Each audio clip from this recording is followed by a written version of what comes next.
तो वो बाद में वीडियो को देख लेना। तो देखो हमने किया था हम बात कर रहे थे किसके ऊपर, सिलेक्शन साइकिल्स की बात कर रहे थे। अब सिलेक्शन साइकिल्स का क्या काम होता है। अब बेसिकली जो सिलेक्शन साइकिल्स होता है ना, अगर आप यहाँ से सिलेक्शन साइकिल को ऑन करते हो तो अगर आपके ऑब्जेक्ट के ऊपर दूसरी लेयर है तो उसको वो सिलेक्ट करने में बेसिकली हेल्प करता है हमारी, ठीक है। या फिर जब हम 3D के अंदर किसी भी फेस पर काम करते हैं तो मोस्टली वहां पर क्या होता है कि आप सेलेक्ट किसी और चीज को करना चाहते हो तो वो सिलेक्ट मतलब कोई और फेस हो जाता है वहां पर। तो उसके लिए आपके पास जो है सिलेक्शन साइकिल काफी अच्छा ऑप्शन है कि आप इसको ऑन रखो। अगर आप इसको ऑन रखते हो तो क्या करेगा, आपसे पूछेगा कि आप किस ऑब्जेक्ट को सिलेक्ट करना चाहते हो। बाई चांस जैसे मान लो मैं क्या करता हूँ, एक मैंने लाइन लगाई, यहाँ से मैंने सॉरी हमने यहाँ से पॉलीलाइन की कमांड ली और ये लाइन में लगा रहा हूँ। इस तरह से आपने क्या किया, कोई लाइन आप लगा रहे हो, ठीक है। अब ऐसे ही इसके बाद क्या है, ये चीज ये लाइन लगाने के बाद आपने फर्दर से मतलब कोई एक ऐसा ऑब्जेक्ट बनाया हुआ है जो इसी के ऊपर है, मतलब यहाँ तक मेरे पास कोई लाइन नहीं हुई, आगे की तरफ ये लाइन अलग है, ठीक है। उसी तरह ये लाइन है और एक लाइन मेरे पास यहाँ पर है। देखो मैंने अलग से वो लाइन बनाई है। अब मुझे इसको सिलेक्ट करना है, इन ऑब्जेक्ट को सिलेक्ट करना है। जैसे ही मैं सिलेक्ट करता हूँ तो ये देखो क्या है, ये डायरेक्ट उसको सिलेक्ट कर रहा है जिसको ये पूछ रहा है। तो अब देखो इसने पहले वाले लाइनों को सिलेक्ट कर लिया आपस में, जो इसने मैंने बाद में लगाई है। मान लो इस लाइन को, पूरी लाइन को इसने इसको सिलेक्ट नहीं किया है, ठीक है। तो अगर आप यहाँ से सिलेक्शन साइकिल को ऑन रखते हो, अगर मैं यहाँ से सिलेक्शन साइकिल ऑन रखता हूँ, अब मैं इसको सिलेक्ट करता हूँ तो ये देखो यहाँ से आपसे पूछता है कि आप किस ऑब्जेक्ट को सिलेक्ट करना चाहते हो, कि अगर आप इस पॉली लाइन को सिलेक्ट करना चाहते हो या फिर आप इस पॉली लाइन को सिलेक्ट करना चाहते हो, तो कौन सी लाइन आपको सिलेक्ट करनी है, तो आप यहाँ से आप बता सकते हो, ठीक है। तो उसमें से आप जो भी, मान लो मुझे ये चूज करना है तो आप इसको सिलेक्ट करोगे, इधर इसको ये चूज करना है तो इसको सिलेक्ट करोगे, तो सिर्फ वो उसी लाइन को क्या करेगा, सिलेक्ट करेगा उस चीज को वहां से, ठीक है। तो ये सिलेक्शन साइकिल इसके केस में हेल्प करता है भाई। और मोस्टली जो आपका ज्यादातर यूज होता है आपका 3D के अंदर काफी यूज होता है, क्योंकि जब हम 3D पे कोई भी कमांड्स या कोई भी साइकिल्स हम बनाते हैं तो जब आप फेस को सिलेक्ट करते हो, फेस पर जब किसी फेस पर आप स्केच को सिलेक्ट करते हो तो बेसिकली क्या करता है, वो डायरेक्टली बॉडी को उठा लेता है। तो बॉडी के केस में स्केच को इतने अच्छे से सिलेक्ट नहीं कर पाते, तो वहां पर अगर आपने सिलेक्शन साइकिल को ऑन किया होगा तो वहां पर आपसे पूछेगा कि किस ऑब्जेक्ट को आप सिलेक्ट कर रहे हो, किसकी बॉडी या सरफेस को आप सिलेक्ट कर रहे हो, फेसेस को सिलेक्ट कर रहे हो, या फिर आप अपने किसी स्केच को सिलेक्ट कर रहे हो। तो वहां से आप उसको इजीली सिलेक्ट कर सकते हो, किसका यूज करके, सिलेक्शन साइकिल का यूज करके, अगर आपने इसको ऑन किया हुआ है तो, ठीक है। क्लियर है। Yes sir. अब इसी तरह इसमें आता है हमारे पास 3D ऑब्जेक्ट स्नैप में। देखो अभी हमने किया था यहाँ पर अपने कल किया था ऑब्जेक्ट स्नैप के बारे में किया था, जो था हमारा 2D के लिए, 2D का कोई ड्राइंग्स बनाई हुई हो तो उसके लिए प्रेफरेंस देता था। अब यहाँ पर ऐसे ही हमारे पास 3D ऑब्जेक्ट स्नैप में, अगर आप 3D ऑब्जेक्ट स्नैप को ऑन करते हो तो 3D के जो हमारे पास पॉइंट होते हैं, जैसे उसका वर्टेक्स हो गया, वर्टेक्स को आप सिलेक्ट कर, मतलब वो आपको शो करेगा, वो उसका मिड पॉइंट, आपके पास कोई एज है उसका मिड पॉइंट वहां पर शो करेगा, सेंटर ऑफ फेस, आपके फेस का सेंटर से यहाँ से शो कर देगा, नोट शो कर देगा। तो कुछ पॉइंट हमारे पास 3D के अंदर भी होता है, वो भी आप यहाँ से सेलेक्ट कर सकते हो कि इसको ऑन करके अपना 3D जो हमारे पास ऑब्जेक्ट स्नैप है उसको आप ऑन करोगे तो उसके थ्रू आप उनको भी हम कैच कर पाएंगे, उन पॉइंटों को। जैसे हम ऑब्जेक्ट स्नैप के थ्रू 2D के जो यानी स्केच के जो पॉइंट थे उसको हम कैच करते थे एक तरह से, ठीक है। वो आप यहाँ से 2D इसका भी हम यूज करके कर सकते हैं 3D के अंदर। इसके बाद नेक्स्ट आता है आपके पास डायनेमिक यूसीएस होता है। बेसिकली डायनेमिक जो यूसीएस होता है ये आपका स्केच मतलब काम क्या करता है कि बेसिकली आपके पास सॉलिड के अंदर काम आएगा जब भी आप किसी एक पर्टिकुलर फेस पे आप बात कर रहे हो।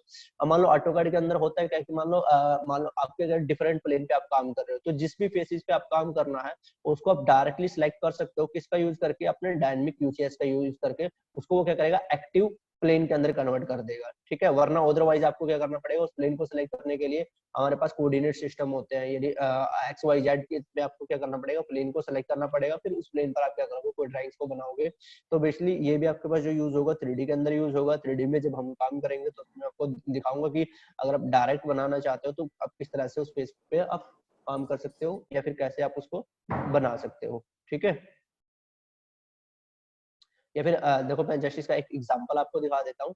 मान लो हम क्या कर रहे हैं, कोई भी एक ऑब्जेक्ट बना लेते हैं 3D के अंदर। इससे पहले हमें 3D बेसिक्स के अंदर जाना पड़ेगा। यहाँ पर हम क्या करते हैं, कोई भी एक, मान लो ये एक बॉक्स बना लेते हैं। ये मेरे पास एक बॉक्स है, बॉक्स की कमांड को हम सिलेक्ट करेंगे और इस तरह से यहाँ से अब इसकी हाइट को, एक मिनट को, इसको आइसोमेट्रिक व्यू में कर लेते हैं। ये हमारे पास ये हाइट है हमारे पास, ठीक है। अब यहाँ पर हम आएंगे आइसोमेट्रिक व्यू के अंदर, इसको हम 2D कंसेप्चुअल के अंदर कन्वर्ट कर, देखो जैसे ये फेस है हमारे पास, ठीक है। अब इस पे जब भी आप कोई भी ड्राइंग्स बनाते हो, दोबारा मान लो मुझे इस प्लेन पर बनाना है, इस फेस पे काम करना है, या फिर इस फेस पे काम करना है, या इस फेस पे काम करना है, तो जिस भी फेस पे आप काम करना चाहते हो तो वहां पर आपको क्या करना पड़ता है, उस प्लेन को सिलेक्ट करना पड़ता है बेसिकली। वहां पर आपको अपना प्लेन, और अदरवाइज अगर मान लो देखो यहाँ से मैं कोई भी एक ऑब्जेक्ट क्रिएट कर लेता हूँ, मान लो मैं कोई सर्कल ही लगा रहा हूँ या कोई लाइन लगा रहा हूँ, सर्कल के लिए आप सी से आप टाइप कर सकते हो, सी एंटर।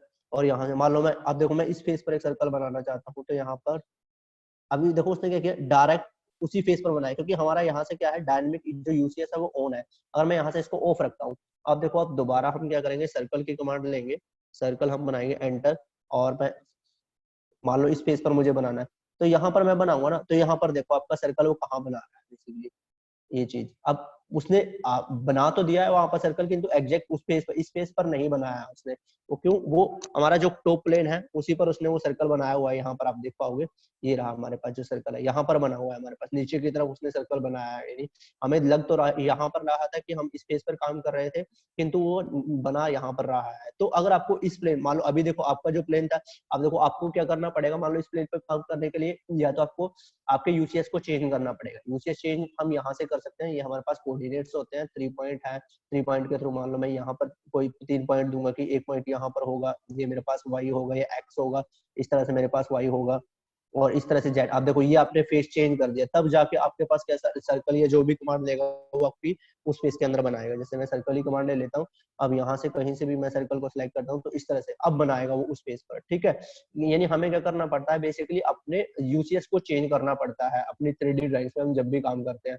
अब मान लो दोबारा मुझे इस पे, अब मुझे इसके साइड के स्पेस पर बनाना है, तो यहाँ पर मुझे दोबारा से यूसीएस को चेंज करना पड़ेगा। तो उसके केस में हम क्या कर सकते हैं, उसके केस में हम यहाँ से डायनेमिक, अगर मैं डायनेमिक यूसेज को ऑन करता हूँ, अब मैं कोई भी कमांड लेता हूँ, मान लो मैं सर्कल की ही कमांड ले रहा हूँ और एंटर करता हूँ, अब यहाँ से देखो इस फेस पे ले रहा हूँ, तो डायरेक्ट वो उसी फेस पर बनाता है जिस भी फेस को आप सेलेक्ट करते हो बेसिकली। तो उसके केस में काफी यूजफुल रहता है आपके पास। यानी बार बार आपको क्या करना पड़ता है, आपके यूसीएस को चेंज करने की जरूरत नहीं, आप डायरेक्ट जिस भी फेस पे काम करना चाहते हो उस फेस को सिलेक्ट करो और वहां पर अपनी ड्राइंग्स को बनाना स्टार्ट कर दो, तो उसके अकॉर्डिंग वो लगा सकता है, अगर आपने यहाँ से डायनेमिक यूसीएस को ऑन किया हुआ है तब। ठीक है, क्लियर है? Yes sir. ठीक है। तो ये भाई डायनेमिक यूसीएस था हमारे पास। ये हम मोस्टली जब इसको हम 3D में काम करेंगे तो उसमें हम ज्यादा देखेंगे। इसको फिलहाल हम बैक कर लेते हैं। ये था हमारे पास, ठीक है। अब उसी तरह आपके पास यहाँ पर आता है फिल्टर सिलेक्शंस, आप यहाँ पर आप लगा सकते हो। जैसे हम कभी किसी ऑब्जेक्ट को सिलेक्ट करते हैं तो वहां पर आप किसको सिलेक्ट, जैसे हम 3D की ही बात कर रहे थे कि आप किसको सिलेक्ट करना चाहते हो, उसके वर्टेक्स को मेनली सिलेक्ट करना चाहते हो, एजेस को सिलेक्ट करना चाहते हो, या किसी फेस को सेलेक्ट करना चाहते हो, तो आप यहाँ से वो फिल्टर आप लगा सकते हो कि जो भी आपको फिल्टर यहाँ पर लगाना है, ठीक है। तो वो मोस्टली क्या करेगा, उसके केस में फिर उसी चीज को सेलेक्ट करेगा जिस पर आपने फिल्टर लगाया हो। मान लो आपने एज का लगाया तो मोस्टली एज को सेलेक्ट करेगा। ये भी लगभग आपके पास 3D के अंदर काम आएगा भाई आपके पास, ठीक है। अब ये जो उसके बाद नेक्स्ट टर्म होते हैं एनोटेशन स्केल्स होता है, आपके पास ऑटोमेटिक होता है, इसको हमें चेंजेस करने की जरूरत नहीं होती भाई, इसको ना ही आपको छेड़ना है, ठीक है। बाकी जो हमारा काम होता है, यहाँ पर हम आएंगे वर्क स्पेस स्विचिंग। आगे जो पॉइंट मिलता है आपके पास, जो पॉइंट मिलता है वो मिलता है वर्क स्पेस का भाई, ठीक है। अब ये वर्क स्पेस स्विचिंग का मतलब क्या होता है कि जैसे कि आप सभी जानते हैं कि जब भी हम ऑटोकैड के अंदर काम करते हैं तो हम 2D में भी ड्राइंग्स को बनाते हैं और 3D में भी ड्राइंग्स को बनाते हैं। जैसे कि अभी आपने देखा था कि मैंने ना 3D की कमांड लेने के लिए यहाँ से स्पेस के अंदर गया और यहाँ पर मैंने चेंज कर, मान लो अब मुझे दोबारा से 2D के टूल में जाना है, तो यहाँ से मैं ड्राफ्टिंग एंड एनोटेशंस पे क्लिक करता हूँ, तो जैसे मैंने, तो वहां पर आपके पास 2D के टूल्स अवेलेबल होंगे आपके पास। तो बेसिकली जो आप टूल को, मतलब इसको आपकी कमांड को स्विच कर रहे हो एक कमांड से दूसरी कमांड में, मतलब 3D बेसिक्स के अंदर है, 2-3 ऑप्शंस आपको मिलते हैं इसमें। ड्राफ्टिंग एनोटेशंस का होता है, 3D बेसिक्स होता है, या 3D मॉडलिंग होता है। तो जो भी आपको यहाँ पर रखना है वो आप अपने हिसाब से रख सकते हो। तो इसके लिए हम बेसिकली किसका यूज करते हैं, वर्क स्पेस का। इसको हम वर्क स्पेस बोलते हैं भाई, ठीक है। तो आप चेंज कर सकते हो। अब मान लो आपको 3D के में काम करना था, तो आप चाहोगे कि आपके पास जितने भी टूल्स हैं यहाँ पर 3D के होते हैं, यहाँ से हम 3D बेसिक्स में चले जाते हैं। इसी तरह 3D मॉडलिंग में क्या होगा कि वो ज्यादा टूल्स होंगे आपके पास, मतलब 2D के भी साथ के साथ होंगे और 3D के भी आपके पास जो टूल्स यहाँ पर अवेलेबल होंगे, तो वो भी आप यहाँ पर सेलेक्ट कर सकते हो। तो एक तरह से आप स्विच कर रहे हो अपनी कमांड को, तो वही चीज है यहाँ पर। वो सेटिंग आप देखो यहाँ से भी आप कर सकते हो वर्क स्पेस के अंदर से, इसको हम वर्क स्पेस बोलते हैं बेसिकली। और यहाँ पर से भी आप वही चीज, सेम वही चीज है इसके अंदर भी। देखो ड्राफ्टिंग एनोटेशंस आपको मिल जाता है, 3D बेसिक्स आपको मिल जाता है, 3D मॉडलिंग आपको यहाँ पर मिल जाता है, जो वही सेटिंग थी वहाँ पर। अगर यहाँ से मैं दोबारा ड्राफ्टिंग एनोटेशंस पे करता हूँ तो वहाँ पर वो ऑलरेडी क्या हो जाएगा, ड्राफ्टिंग एनोटेशंस में आपकी जो कमांड है वो स्विच हो जाएगी, यानी जितने भी आपको यहाँ पर स्क्रीन पर टूल दिखाई देंगे वो सारे किसके होंगे, आपके 2D के अंदर होते हैं, आपके 2D के ही टूल्स मिलेंगे आपको यहाँ पर। अगर 3D के चाहिए तो 3D के अंदर फिर आपको वहां से स्विच करना पड़ेगा वर्क स्पेस के अंदर जाके। ठीक है, क्लियर? yes sir. अब ऐसे ही आगे आपको मिलता है एनोटेशंस मॉनिटर। अब एनोटेशंस मॉनिटर बेसिकली काम करता है आपकी डायमेंशन से रिलेटेड, ये काम करता है। डायमेंशन से रिलेटेड मतलब कि मान लो आपने कोई भी डायमेंशन आप प्रोवाइड कराते हैं, मान लो यहाँ से मैंने कोई एक डायमेंशन दे दी, यहाँ से यहाँ तक ये मैंने एग्जैक्ट डायमेंशन दिए है, जो भी मेरे पास डायमेंशन थे, ठीक है। किंतु आपने एग्जैक्ट, मान लो कई बार क्या होता है बाय मिस्टेक आपसे ये पॉइंट ना हो के, मान लो आपका जो ऑब्जेक्ट यहाँ से सिलेक्ट हो जाता है, ये मान लो उससे दूर से इसने जो कैच किया, आई थिंक वही पॉइंट कैच किया है। इसको हम दोबारा करते हैं भाई,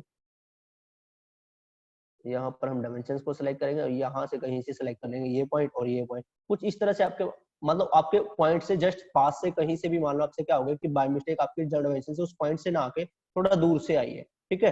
तो अगर आपने यहाँ से एनोटेशंस मीटर को ऑन किया होगा, एनोटेशन मीटर को अगर मैं यहाँ से ऑन करता हूँ तो यहाँ पर देखो वो आपकी डायमेंशंस के साथ एक नोटेशंस यहाँ पर दे देता है कि येलो कलर का सिंबल देता है, मतलब वो आपको बताएगा कि जो आपने डायमेंशंस का जो पॉइंट सेलेक्ट किया वो आपका गलत है। यानी जब भी आप हवा में कहीं से भी आप स्टार्ट करोगे, एग्जैक्ट पॉइंट से नहीं डायमेंशंस होगे तो उस पे वो पीछे की तरफ क्या लगाएगा, इस तरह के सिंबल लगा देता है, जिससे आप पहचान कर सकते हो कि आपने जो डायमेंशन दिए उसका जो पॉइंट आपने गलत सेलेक्ट किया हुआ है, मतलब ठीक तरह से आपने उसको पिक नहीं किया हुआ है, तो आप वहां से उसको चेंज कर सकते हो दोबारा। ठीक है, जस्ट आपका यही काम करता है जो आपके पास एनोटेशन मॉनिटर होगा। अब जैसे बाकी जितने भी जो आपके डायमेंशन होंगे, मान लो यहाँ से ये जो डायमेंशंस थी, अब देखो इसमें कोई वो वैल्यू चेंज नहीं करेगा क्योंकि ये हमने प्रॉपर पॉइंट से दिया, एंड पॉइंट से। अब वही चीज अगर आप हवा में से लगा ले, मान लो यहाँ से यहाँ तक आप कोई भी डायमेंशन शो करते हो और एंटर कर देते हो वहां पर, और सॉरी ये हुआ नहीं, आई थिंक ये देखो जैसे आप एंटर करते हो तो यहाँ पर हमारे पास कोई पॉइंट नहीं था कि जिससे रिलेटेड में डायमेंशंस दे रहा था, तो वहां पर वो एनोटेशन मीटर के थ्रू क्या करेगा, एक सिंबल शो करेगा उसको साथ के साथ ही, ताकि आप उसको करेक्ट कर सको अपने डायमेंशंस को जो अपने डायमेंशंस दिए। ठीक है, अगर आप यहाँ से इसको बंद रखोगे तब वो कोई एनोटेशंस वगैरह यहाँ पर नहीं देगा। ठीक है, उसके बाद इसके अंदर ही नेक्स्ट जो टर्म आती है हमारे पास, यहाँ से एनोटेशंस मीटर्स के बाद जो वैल्यू रहेगी, जो वैल्यू रहती है हमारे पास क्या है, डेसिमल, यानी यूनिट्स का सेक्शन आपको मिलता है। यूनिट्स आपको वगैरह चेंजेस करना है तो यूनिट्स आप यहाँ से भी आप चेंज कर सकते हो। मान लो मुझे यूनिट्स रखनी है यहाँ, देखो आपके पास डिफरेंट टाइप की यूनिट्स, बेसिकली हम ऑटोकैड के अंदर 5 टाइप की यूनिट्स का हम यूज करते हैं। यूनिट्स मैंने आपको नहीं कराया ना, यूनिट्स का सेशन की यूनिट्स आप कैसे चेंज कर सकते हो, नहीं हुआ सर ना नहीं ये? कर पाया। ठीक है, वो नेक्स्ट क्लास में कर लेंगे भाई इसको। अब आपकी यूनिट्स और लिमिट्स भी नहीं करवाई होगी कि लिमिट्स को हम कैसे यूज करते हैं, वो भी हम नेक्स्ट क्लास में करेंगे। ठीक है, तो बेसिकली यहाँ पर किस यूनिट्स में आप काम कर रहे हो तो वो आप यहाँ से सेलेक्ट कर सकते हो। जैसे हमारे पास आर्किटेक्चरल यूनिट्स होती है, डेसिमल यूनिट्स होती है, engineering fractional unit, scientific units होती है हमारे पास। ठीक है, अगर आपको इनको चेंजेस करना है तो जो भी आपको यहाँ पर यूनिट्स रखनी है तो आप यहाँ से उसको शो कर सकते हो बेसिकली। या फिर आप हम कहें इसको यूनिट्स को कर ही लेते हैं यार, इसमें है भी टाइम। देखो हम यूनिट्स की अगर बात करें, मान लो आपको किस यूनिट्स में ड्राइंग्स बना रहे हो अभी तक, बेसिकली यूनिट्स के लिए आपको क्या करना पड़ता है, आप यूनिट्स की कमांड के लिए आप टाइप करोगे UN आपको टाइप करना है और वहां से एंटर कर लेना। जैसे ही आप एंटर करते हो तो आपका इस तरह का देखो एक ड्राइंग यूनिट्स का एक डायलॉग बॉक्स ओपन होता है आपके पास। ठीक है, तो यहाँ पर ना नॉर्मली आपके पास जो डायमेंशंस रहती है, जो आपके पास लाइन चलती है, वो यहाँ पर इस तरह से आपके पास 5 टाइप की यूनिट्स आपको देखने को मिलती है। सबसे पहला आता है आर्किटेक्चर यूनिट्स होती है हमारे पास। उसके बाद जो आएगा हमारे पास ये माइक यार किसका होना है, ये 1 मिनट पे।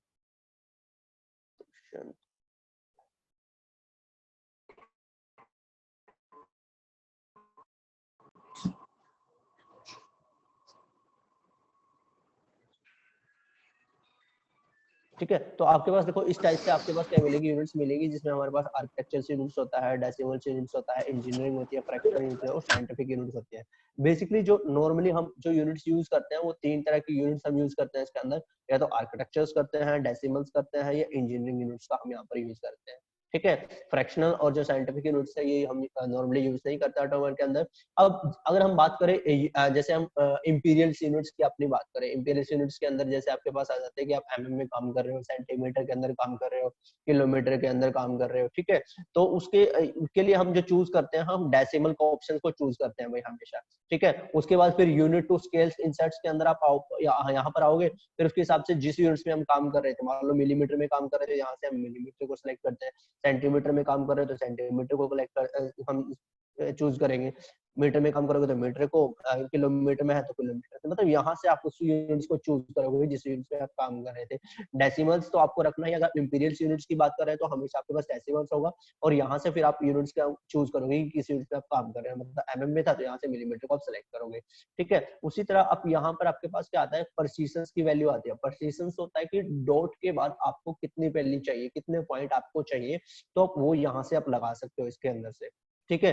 मान लो डॉट के बाद एक वैल्यू चाहिए तो यहाँ से एक सेलेक्ट करोगे, डॉट के वैल्यू दो वैल्यू चाहिए, दो वैल्यू आप यहाँ से, तीन वैल्यू जो भी आपको रखना है वो यहाँ पे बाय डिफॉल्ट जो होता है वो आपका 4 रहेगा, यहाँ से किन्तु हम 2 भी सेलेक्ट कर सकते हैं, मान लो मैंने 2 सेलेक्ट कर लिया, उसके बाद आपको क्या करना है, ओके कर देना है ये चीज। अब ये चीज करने के बाद, ओके करने के बाद आपको एक चीज और सेलेक्ट करनी पड़ती है कि वहां पर यूनिट सेट करने के बाद आपको आना पड़ता है उसके अंदर क्या बोलते हैं, डायमेंशन स्टाइल मैनेजर में हम आएंगे दोबारा, डी आप एंटर टाइप करोगे और यहाँ से मॉडिफाई के अंदर आप आओगे, और यहाँ पर जो हमारे पास प्राइमरी यूनिट्स का जो ऑप्शन है वो सेम यहाँ पर वही रखना है जो आपने वहां पर दिया था। अब देखो दोनों में डिफरेंस क्या है कि हम देखो दो जगह हम यूनिट्स को डिफाइन करते हैं, एक तो हमने वहां पर सेट कर लिया यूनिट्स को, एक होता है आप यहाँ पर सेट कर रहे हो, सेम वही यूनिट्स आप यहाँ पर सेट कर रहे हो। तो देखो दो तरीके होते हैं जब भी हम ऑटोकैड के अंदर काम करते हैं, कि एक तो एक्चुअल जिस यूनिट्स में आप काम कर रहे हो, आप अपनी ड्राइंग्स को बना रहे हो, किस यूनिट्स में आप उसको बना रहे हो, ठीक है। दूसरा आप उसको रिप्रेजेंट कर रहे हो, ठीक है। तो रिप्रेजेंट जो होगी वो आपकी यहाँ से होगी, जिस भी यूनिट्स में आप उसको रिप्रेजेंट करना चाहते हो वो यहाँ से आपके पास होगी। मान लो आपने वहां पर डेसिमल या एमएम के अंदर आप काम कर रहे हो, किंतु आप उसको फुट या इंचेस के अगर अंदर आप शो करना चाहते हो तो यहाँ से अगर आप करोगे तो उसको फुट के अंदर ही शो करेगा या इंचेस के अंदर ही शो करेगा आपकी डायमेंशंस को, किंतु जो एक्चुअल ड्राइंग होगी उसकी वो बनाएगा वो उसके हिसाब से जो हमने वहां यूनिट्स के अंदर सेट की हुई है, ठीक है। कि एक्चुअल यूनिट्स पे जो भी आप काम कर रहे थे वहां पर, किंतु एक आप शो किस वे में कर रहे हो वो आप यहाँ पर डिफाइन करोगे, इसलिए वहां जो हमने वहां पर सेट की है यहाँ पर भी हम सेम ही रखते हैं। वहां अगर हमने डेसिमल को चूज किया है तो यहाँ पर भी हम डेसिमल को रखते हैं, वहां अगर हमने इंचेस को चूज किया है तो यहाँ पर भी हम या फिर सॉरी इंजीनियरिंग या आर्किटेक्चर को चूज किया है तो यहाँ पर भी हम उसको ही रखेंगे, और उतना ही प्रिसिशन की वैल्यू हम यहाँ पर रखते हैं भाई, ठीक है। ये चीज करने के बाद यहाँ से हम क्या करेंगे, उसको ओके कर देते हैं। तो यहाँ पर दोनों जगह आपको सिलेक्ट करना पड़ता है। ये तो था हमने क्या काम किया, अगर हम एमएम के अंदर या सेंटीमीटर के अंदर या किलोमीटर के अंदर हम काम कर रहे हैं। इसी तरह अगर आपके पास दोबारा हम यूनिट्स के अंदर जाएंगे, मान लो आपको क्या करना है, इंचेस या फुट के अंदर काम करना है, तो नॉर्मली हम यहाँ से इंजीनियरिंग की यूनिट्स का यूज कर सकते हैं, आर्किटेक्चर का यूनिट्स यूज कर सकते हैं। बेसिकली जो आर्किटेक्चर यूनिट्स यूज होते हैं वो सिविल्स के लिए पर्पज के ज्यादा यूज होती है, क्योंकि सिविल्स में हमारे पास जो प्रिसिशंस होते हैं, देखो यहाँ पर आप दिखाई दे रहे होंगे, जैसे ही मैंने आर्किटेक्चर को चूज किया है, यहाँ पर जो आपके प्रिसिशंस आए वो डिवाइड हो गए हैं फर्दर। जैसे यहाँ पर तो था कि हमारे पास फुट और सिर्फ इंचेस में चाहिए, इसी तरह आपको फर्दर इंचेस को डिवाइड करना है तो यहाँ पर इस तरह से, मतलब कुछ इस तरह से वैल्यू रहती है आपके पास सिविल्स के बच्चों के पास, तो वहां से वो डायरेक्टली इस प्रिसिशन में वो लगा सकते हैं, इसके साथ से लगा सकते हैं, इसलिए मोस्टली वो ज्यादातर यूज करते हैं। अगर हम अपनी बात करें कि अगर हमें इंचेस और उसके अंदर काम करना पड़ जाए, क्या बोलते हैं फुट के अंदर, तो हम जो चूज करते हैं वो इंजीनियरिंग का हम यहाँ पर यूज करते हैं। इसमें आपके पास प्रिसिशन को फर्दर डिवाइड नहीं करता है, बेसिकली आप जिस भी उसमें काम करना चाहते हो, मान लो फुट इंचेस के अंदर आपको काम करना है, उसी तरह यहाँ पर भी फुट अगर आपको इंचेस को भी फर्दर डॉट के अंदर आपको डिवाइड करना है, तो इस तरह से कर सकते हो उस चीज को कि कहाँ तक आपको चाहिए, 2 डेसिमल पॉइंट तक चाहिए, 3 डेसिमल पॉइंट तक चाहिए, तो आप यहाँ पर कर सकते हो। मान लो मुझे ईच फुट इसके अंदर ही चाहिए, फुट और इंचेस के अंदर ही चाहिए, और यहाँ पर फिर आपको वो यूनिट्स यहाँ पर भी आपको सेलेक्ट करनी पड़ेगी। मान लो यहाँ पर आपको सेलेक्ट करना पड़ेगा जो इंचेस यूनिट्स आप उसको सेलेक्ट करोगे, इंच आप सेलेक्ट करोगे, उसके बाद आप ओके करोगे। यहाँ से ओके करने के बाद आप दोबारा से क्या करेंगे, हम उसमें जाएंगे, डायमेंशन स्टाइल्स मैनेजर में हम यहाँ पर जाएंगे और मॉडिफाई में जाके यहाँ पर भी हम प्राइम यूनिट्स को चेंज करेंगे, इंजीनियरिंग रखेंगे, और यहाँ पर जो हमारे पास था हमने जो वैल्यू शो की थी ये किया था, और उसके बाद यहाँ से इसको ओके करना है। जैसे ही आप ओके करते हो, क्लोज करते हो, तो यहाँ पर देखो जो हमने पहले डायमेंशन दी थी वो आपके पास किसमें शो हो जाएगी, आपके पास फुट और इंचेस के अंदर हमारे पास वैल्यू आ जाएगी। अब जो भी आप वैल्यू लगाओगे वो किसमें काम करेगी, आपकी फुट और इंचेस के अंदर काम करेगी। तो इस तरह से हम ऑटोकैड के अंदर बेसिकली नॉर्मली यूनिट्स को हम चेंज कर सकते हैं। क्लियर है कि यूनिट्स को आपको कैसे चेंज करना है? कोई डाउट हो तो मुझे बताओ। No sir. ठीक है, तो वही चीज अब आपकी यहाँ पर आ जाती है भाई, जैसे हम वहां पर बात कर रहे थे कि अगर आपको जैसे देखो हमने वहां इंजीनियरिंग किया था तो यहाँ पर ऑलरेडी क्या आ गया, ऑटोमेटिक क्या आ गया, इंजीनियरिंग का ऑप्शन यहाँ पर आ गया आपके पास। ठीक है, तो आप यहाँ से भी आप उसको चेंज कर सकते हो कि किसमें अपनी यूनिट्स को रखना है। जैसे डेसिमल में काम करना था तो आप यहाँ पर डेसिमल रखोगे, और उसके बाद आपको फिर यहाँ पर भी जाके यूनिट्स के अंदर जाके वहां पर चेंज करना पड़ेगा, सॉरी डायमेंशन स्टाइल मैनेजर में जाके आपको चेंज करना पड़ेगा। एंटर हम करेंगे और मॉडिफाई हम करेंगे, और यहाँ से प्राइमरी यूनिट्स थी इसको हम डेसिमल पे करेंगे, और इसका जो पार्ट है वो हम ये कर लेंगे और इसको ओके करेंगे। क्लोज करोगे तो इस तरह से वो उसको डेसिमल में शो करेगा। यानी यहाँ से जो आप शो करते हो वो डायरेक्ट यूनिट्स के अंदर हम जाते हैं। जैसे हम यहाँ पर जा रहे थे यूनिट्स आप टाइप कर रहे थे और एंटर कर रहे थे, तो वो चीज आप यहाँ से चेंज करते हो। उसके बाद जो डायमेंशन स्टाइल मैनेजर में आपको खुद से आना पड़ता है बाद में, और वहां पर फिर आपको वैल्यू को चेंज करना है। ठीक है, अब इसके साथ ही नेक्स्ट जो ऑप्शन यहाँ पर मिलता है आपके पास क्विक प्रॉपर्टीज का ऑप्शन मिलता है। ठीक है, अभी तक हमने जो पहले प्रॉपर्टीज की थी वो प्रॉपर्टीज क्या थी, मान लो किसी ऑब्जेक्ट की कोई प्रॉपर्टीज, मान लो ये ऑब्जेक्ट है, जैसे मैं इसको सेलेक्ट करता हूँ, उसकी प्रॉपर्टीज पे जाने के लिए मुझे राइट क्लिक करके फिर प्रॉपर्टीज पे क्लिक करना पड़ता है। सॉरी वो फाइंड पे क्लिक हो गया।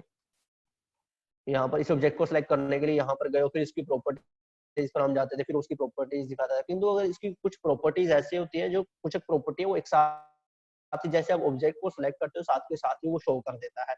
उसके लिए आपको क्या करना है, यहाँ से जो आपके पास क्विक प्रॉपर्टीज का ऑप्शन है इसको ऑन रखना है। जैसे ही आप इसको ऑन रखते हो और आप किसी भी कमांड को आप सिलेक्ट करते हो, मान लो मैं इस लाइन को सिलेक्ट करता हूँ, तो यहाँ पर देखो वो आपको उसकी प्रॉपर्टी साथ के साथ ही दिखा रहा है कि आप पॉलीलाइंस का यहाँ पर यूज कर रहे हो, उसका कलर आपके पास ये होगा, लाइन टाइप आपके पास ये होगा, मतलब जो कुछ जो प्रॉपर्टी है वो साथ के साथ वो शो कर देता है। अब जिस भी ऑब्जेक्ट को आप सिलेक्ट करोगे उसकी प्रॉपर्टी को शो करता रहेगा। मान लो यहाँ से सर्कल को अगर मैं यहाँ पर सिलेक्ट करता हूँ तो देखो यहाँ पर इसकी प्रॉपर्टीज वो साथ के साथ ही वो यहाँ पर दिखा रहा है कि सर्कल की रेडियस कितनी है, डायमीटर कितना होगा, इसकी सर्कमफ्रेंस कितनी होगी, एरिया कितना होगा, तो वो सारी प्रॉपर्टीज आपके साथ के साथ मिल जाएगी। अगर आप इसको हटाना चाहते हो तो यहाँ से इसको बंद कर दो। अगर बंद करने के बाद आप दोबारा सेलेक्ट कर सकते हो किसी ऑब्जेक्ट को, तो देखो अब वो उसमें किसी की भी प्रॉपर्टी शो नहीं करेगा। ठीक है, तो अगर आपको कुछ प्रॉपर्टीज चाहिए किसी ऑब्जेक्ट की, तो आप अपने इस कमांड को यहाँ से टॉगल की को आप ऑन रखेंगे, और जैसे ही आप ऑन रखते हो तो उसकी प्रॉपर्टीज वो वहां पर शो कर देता है आपके पास। ठीक है, अब ऐसे ही इसमें जो आपके पास लास्ट जो सेक्शन बचता है आपके पास क्या है, आइसोलेट ऑब्जेक्ट होता है। ठीक है, अब आइसोलेट का मतलब क्या होता है कि कई बार क्या होता है ना कि हम जो भी हम ड्राइंग्स बनाते हैं वो आपके पास ना पर्टिकुलर उस पे काम कर रहे हो, एक प्रोजेक्ट पे काम कर रहे हो, और आपका प्रोजेक्ट काफी बड़ा हो जाता है, मतलब आपके पास काफी सारी ड्राइंग्स हो जाती हैं एक ही उसके अंदर पार्ट्स के अंदर। तो आपको क्या करना पड़ता है, कुछ एक पार्ट को आप क्या करना चाहते हो कि हाइड वहां पर हाइड करना चाहते हो, बेसिकली उसको हम डिलीट नहीं करना चाहते, उसको हम हाइड करना चाहते हैं वहां पर। ठीक है, ताकि आपको दूसरे पार्ट पर आप अच्छे तरीके से काम कर पाओ, तो उसके लिए हम बेसिकली इसका यूज करते हैं आइसोलेट्स ऑब्जेक्ट का अपने। अब आइसोलेट्स ऑब्जेक्ट कैसे काम करेगा, जैसे मान लो आप यहाँ से आइसोलेट ऑब्जेक्ट के अंदर जाते हो तो ये आपसे पूछेगा कि किस ऑब्जेक्ट को आपको आइसोलेट करना है, तो यहाँ पर आप सेलेक्ट करोगे। अब जैसे मान लो मुझे इस पे और सिर्फ इस पे ही काम करना है, इन दो ऑब्जेक्ट पे काम करना है, तो मैं इन दोनों को सिलेक्ट करूंगा, और जैसे ही मैं एंटर करता हूँ तो यहाँ पर देखो जो ऑब्जेक्ट मैंने सेलेक्ट किए थे सिर्फ वो उन्हीं को शो करता है वहां पर।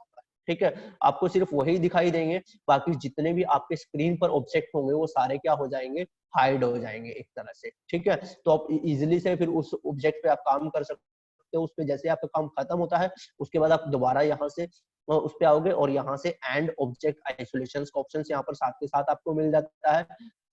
तो यहाँ पर आप उसको जैसे ही एंड करोगे तो जितने भी आपके पास जो ऑब्जेक्ट होंगे वो वापस आपके पास आ जाते हैं इस तरह से। ठीक है, तो आप ये चीज कर सकते हो। और उसके बाद लास्ट ऑप्शन है आपका ये जो आपके पास होता है हार्डवेयर एंड एक्सेलरेशन, ये इसका ग्राफिक्स का भी फंक्शन रहता है भाई, ये हमें चेंज करने की जरूरत नहीं होती है इसके अंदर। ठीक है, वो ऑलरेडी ऑटोमेटिक ऑन रहेगा आपके पास। उसके बाद यहाँ पर जो हमारे पास रहेगा क्लीन स्क्रीन है। क्लीन स्क्रीन मतलब होता है कि मान लो जैसे यहाँ पर आपको ये चीजें दिखाई दे रही है, ये हमारे पास पैनल आपको दिखाई दे रहे हैं, तो अगर आपको ड्राइंग एरिया है वो आपको ज्यादा बड़ा चाहिए, तो उसके केस में हम क्या कर सकते हैं, क्लीन ऑफ का यहाँ से यूज करेंगे। जैसे आप यूज करोगे तो यहाँ पर देखो आपके पास जितनी भी ऊपर की तरफ डायमेंशंस दिखाई दे रही थी वो यहाँ से चली जाती है। मतलब आपको अब इस पे आप नॉर्मली अगर आपको शॉर्टकट्स की के बारे में आपको पता है, इसलिए आपको ड्राइंग एरिया जो वो ज्यादा चाहिए तो आप कर सकते हो। उसके बाद दोबारा फर्दर इसको क्लीन ऑफ कर लो यहाँ से, तो फिर से वो आपकी कमांड को वहां पर ले आएगा।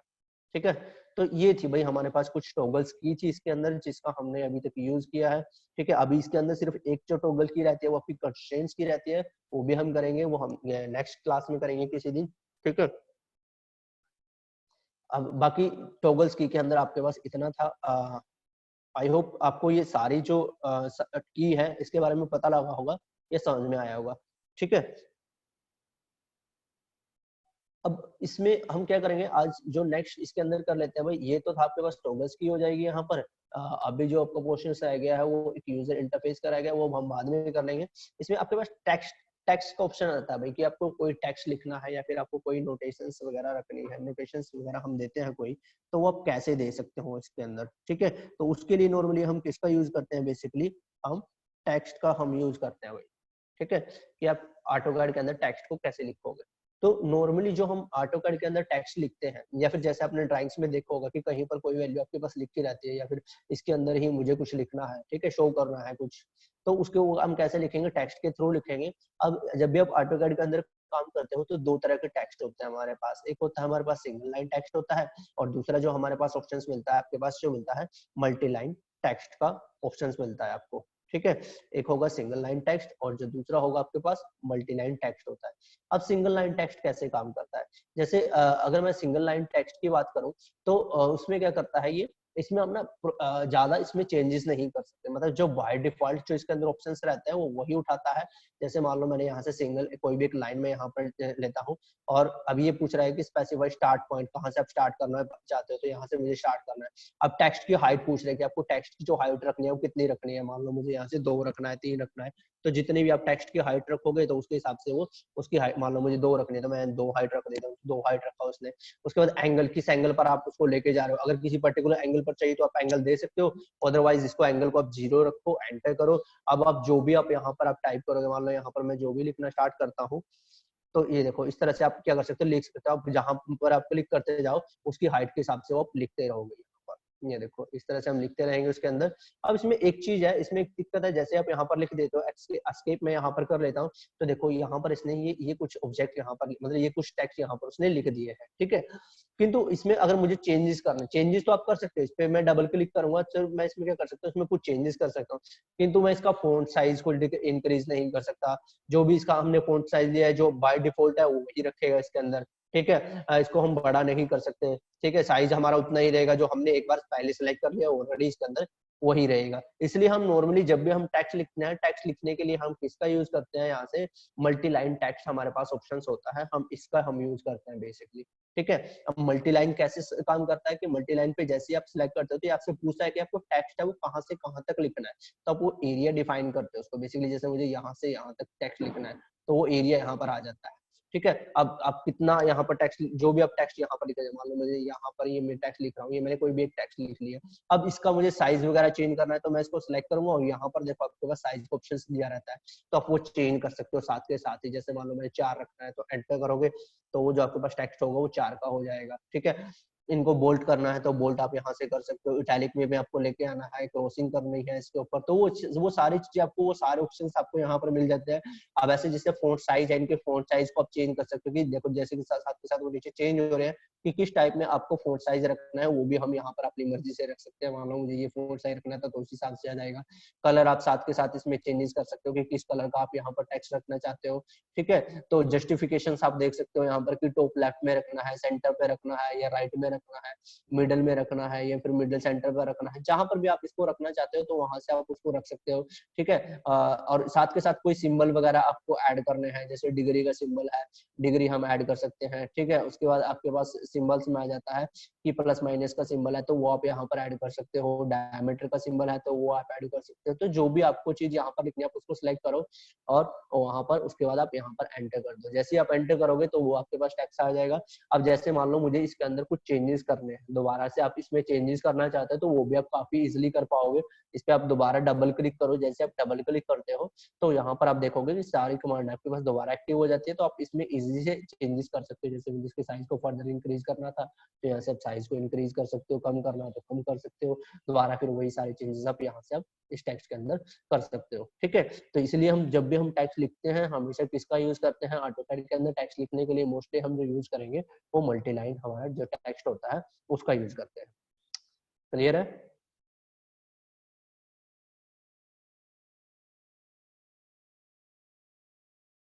Yes, sir. हेलो। ठीक है भाई। तो ये था हमारा टेक्स्ट कि आप किस तरह से टेक्स्ट लिखोगे। देखो आज हमने लगभग ये पूरा पैनल हो गया आपके पास। जो अभी हमारे पास टॉगल्स की थी वो सारी हो गई आपके पास, और उसके अलावा यूनिट्स का जो सेशन हमने किया, और मल्टीलाइन टेक्स्ट के बारे में सीखा कि टेक्स्ट आप कैसे लिख सकते हो ऑटोकैड के अंदर। ठीक है, बाकी का जो क्वेश्चन होगा वो कल करेंगे। अभी अटेंडेंस ले लेते हैं भाई आपकी।